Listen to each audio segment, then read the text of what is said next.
தல்லை சரண் குரு, மாநில மாணவர் பாசறை செயலாளர். சுருக்கமாக சொல்ல போனால் எங்களுடைய கொள்கை ஆடு மாடு வளர்த்தலை அரசு பணியாக்குவது, விவசாயத்தை அரசு பணியாக்குவது.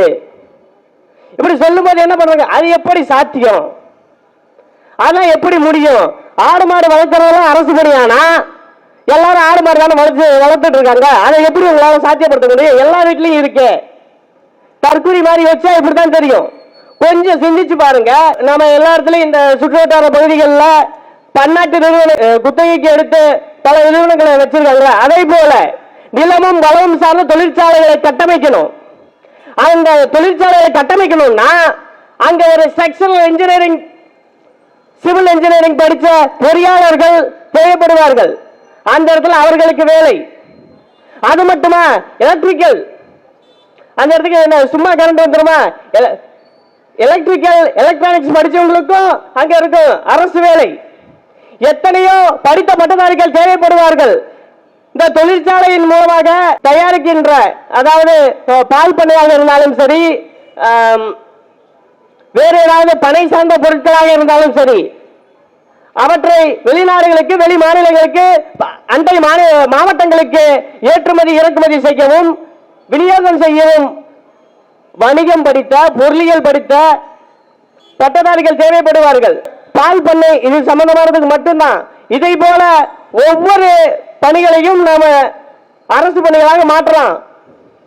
வெறும் மார்க்கெட்டிங் பத்தி தான் நான் சொல்லியிருக்கேன். இதுக்குள்ள எத்தனையோ படித்தவர் படிக்காதவர்களுக்கு என்று நேரடியாகவும் மறைமுகமாகவும் பலாயிரக்கணக்கான மக்களுக்கு வேலை வாய்ப்பு, அதுவும் எப்படி அரசு வேலைகளாக கொடுக்கலாம். ஆனால் அதை பற்றி சிந்திக்க இந்த மக்களுக்கு, அரசுக்கு நேரம் இல்லை. காரணம் என்னன்னா, இந்த மரவலை நகர் பகுதி என்பது அதிகமாக வெளி மாவட்டங்களில் இருந்து வந்து தங்கி இளைஞர்கள் வேலை பார்க்கின்ற ஒரு இடம். இந்த இடத்தில் கரெக்டா ஏற்றிருக்காங்க பாருங்க. சரியா பின்னாடி போய் பார்த்தீங்கன்னா 2 டாஸ்மாக் இருக்கும். காரணம் என்ன? அதிகமா இளைஞர்கள் இருக்காங்க. அப்ப இவங்கிட்ட பணப்புழக்கம் இருக்கும். அது என்ன பண்ணும்? அப்படியே நம்ம கஜானாவுக்கு எடுத்துட்டு வந்துடணும். ஏப்பா, நீ படிக்க வைக்கிறதுல இந்த மாதிரி யோசிச்சு இந்த 2 டாஸ்மாக் போடல, 2 நூலகம் கட்டியிருந்தா நீ ஒரு நல்லாட்சி கட்டிடு, நல்லாட்சி நடத்திருக்க. ஆனா நீ 2 டாஸ்மாக் பக்கத்து பக்கத்துல திறந்து வச்சிருக்கனா, இது குடியரசா இல்லையா? சத்தியமா குடியரசுங்க. இந்த அரசு எப்பொழுதும் நம்மை அழிக்க மட்டுமே நினைக்கும்.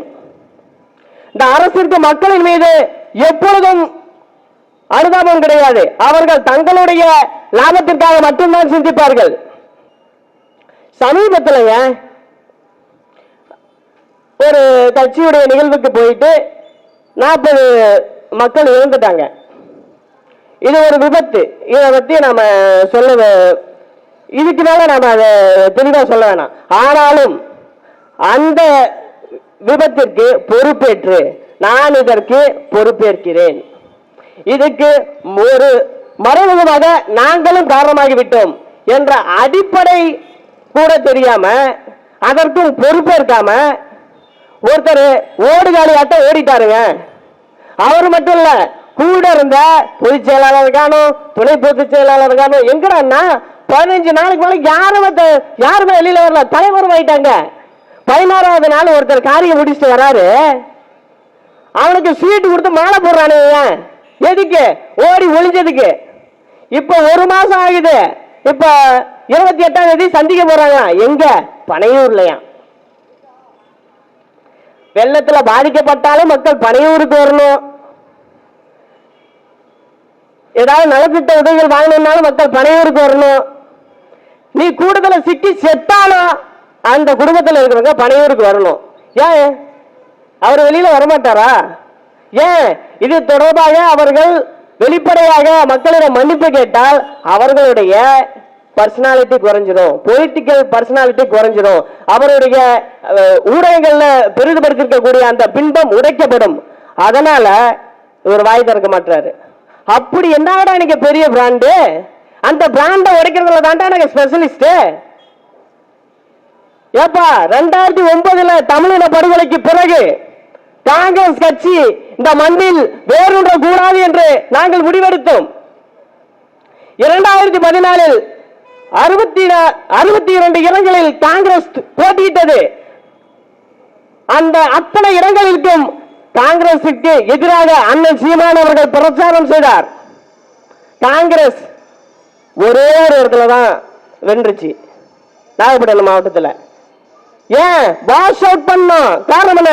எங்களுக்கு எதிராக இருந்தார்கள் என்ற காரணத்திற்காக. ஆனா இவங்க ஒட்டுமொத்தமா எல்லா மனிதர்களுக்கும் எதிராக இருக்காங்கடா. அலசி பார்த்தா எல்லா தற்கொலை கூட்டமா இருக்கு. நல்ல வேலை வாத்தியார, நீங்க மட்டும் இல்லடா, இந்த தற்கொலைகளோட தற்கொலையா நானும் இருந்திருப்பேன். நானும் விஜய் ரசிகர் தான். நானும் முதல் நாள் முதல் காட்சி போனவன் தான். ஆனா இப்படி பைத்தியம் முடிச்சு போயில இருக்காங்களே, என்ன சொல்றது? பெரியார் சாதி நெருப்பு, சாதியை ஒழித்தார் என்றெல்லாம் சொல்லுகிறார்கள். அப்படி எந்த சாதியை ஒழிச்சார்னு நாங்களும் தேடி தேடி பார்க்கிறோம், எந்த சாதியும் தெரியல. ஆனால் அதற்கு முன்பாக எங்களுடைய எத்தனையோ தமிழ் முன்னவர்கள் இந்த மண்ணிற்காக சாதியை ஒழித்தார்கள். ஆனால் நாங்கள் தான் சாதியை ஒழித்தோம் என்று தனக்கு பின்னால் பட்டங்களை சூடிக்கொள்ளவில்லை. இந்த மண்ணை 60 ஆண்டு காலமாக ஆட்சி செய்த இந்த ஆட்சியாளர்கள் தமிழ் வளர்ச்சிக்காக எதையுமே செய்ததில்லை. பேசுவார்கள், உலங்கவர் ஓவியமே, உற்சாக காவியமே, ஓடை நறுமலரே, ஒளியவள் பொருநிலவே, அன்பே இனிய தென்றலே, கனியே மணியே, பலரசுவையே, மாணிக்க பதிலே, என்ன சொல்லி அழைப்பேன் தமிழே அப்படின்னு ஒருத்தர் பேசுவாரு. ஆனா 2010ஆம் ஆண்டு நடத்தப்பட்ட உலக தமிழ் செம்மொழி மாநாட்டை கோவையில நடத்தி பல்லாயிரம் கோடியை ஊழல் செஞ்சாங்க. தமிழின் பெயர் சொல்லி இவர்கள் ஊழல் செய்தார்கள். இந்த மண்ணில் பசி பஞ்சம் ஊழல் லஞ்சம் கொலை கொள்ளை மதுமத போதை பெண்ணிய இழிவு சாதிய ஏற்றத்தாழ்வு இவை யாவுமற்ற ஒரு தேசத்தை படைத்து அனைவருக்கும் கல்வி, கல்விக்கேற்ற வேலை, வேலைக்கேற்ற சம்பவம், அதை கொண்டு வாழ்கின்ற பெருமைமிக்க வாழ்வு, காடு வளம், கனிம வளம், நீர் வளம், நிலவளம், மண் வளம், மலை வளம், மலை வளம் என அனைத்து வளங்களையும் பாதுகாத்து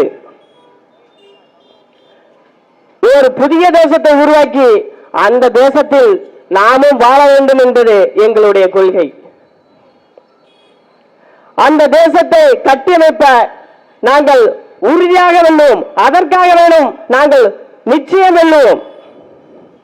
அதற்கு எங்களுடைய விவசாய சின்னத்தில் வாக்கு செலுத்தி உங்கள் பிள்ளைகள் எங்களுக்கு பக்கபலமாக ஆதரவாக நில்லுங்கள். யார் யாருக்கோ ஓட்ட போட்டீங்க, கடைசியில் என்ன பண்றாங்க?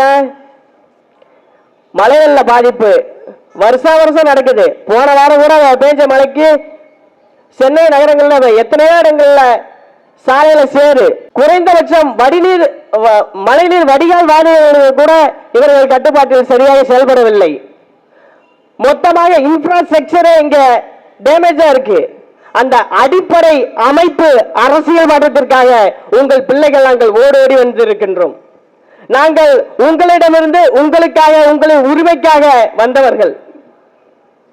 வந்தவரை எல்லாம் வாழ வைப்போம். இனியேனும் எங்கள் சொந்தவரை மட்டுமே ஆள வைப்போம். நன்றி, வணக்கம்.